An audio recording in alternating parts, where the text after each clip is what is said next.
Praise the lord. June 15, 2024 Jesus Christ church వారి అనుదిన వాగ్దాన పరిచర్య. ఆయనను ఆశ్రయించిన వారందరికీ మా దేవుని హస్తము తోడుగా ఉండును. ఎజ్రా 8వ అధ్యాయము 22వ వచనము. ప్రియదేవుని వారలారా, ఉదయకాల సమయంలో దేవుడు మంచి మాటలు అందిస్తూ ఉన్నారు. ఏమిటి అంటే, దేవుణ్ణి ఎవరైతే ఆశ్రయిస్తారో, దేవుణ్ణి ఎవరైతే నమ్ముకుంటారో, దేవుణ్ణి ఎవరైతే సొంత రక్షకుడిగా అంగీకరిస్తారో వారందరికీ కూడా దేవుని హస్తము తోడుగా ఉంటుందని సెలవిస్తూ ఉన్నారు.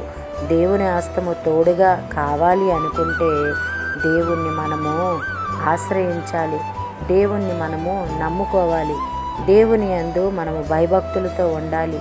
ప్రతి బాధని, ప్రతి సమస్యని, ప్రతి వేదనని, ఎటువంటి పరిస్థితిలో ఉన్న ప్రతి ఒక్కటి కూడా దేవుని ముందు పెట్టి, దేవా నువ్వే నాకు సహాయము, నీవు తప్ప నాకు ఎవ్వరు కూడా సహాయము తీర్చలేరని దేవుణ్ణి ఆశ్రయించినట్లయితే దేవుని హస్తము మనకి తోడుగా ఉంటుంది.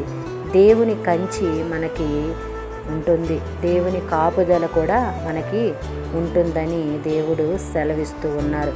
అలాగే వాగ్దానము మనలో, మన కుటుంబాల్లో నెరవేరాలని కోరుకుంటున్న వారు పాస్టర్ సైలస్ గారు. అందరికీ praise the lord. God bless you. Amen.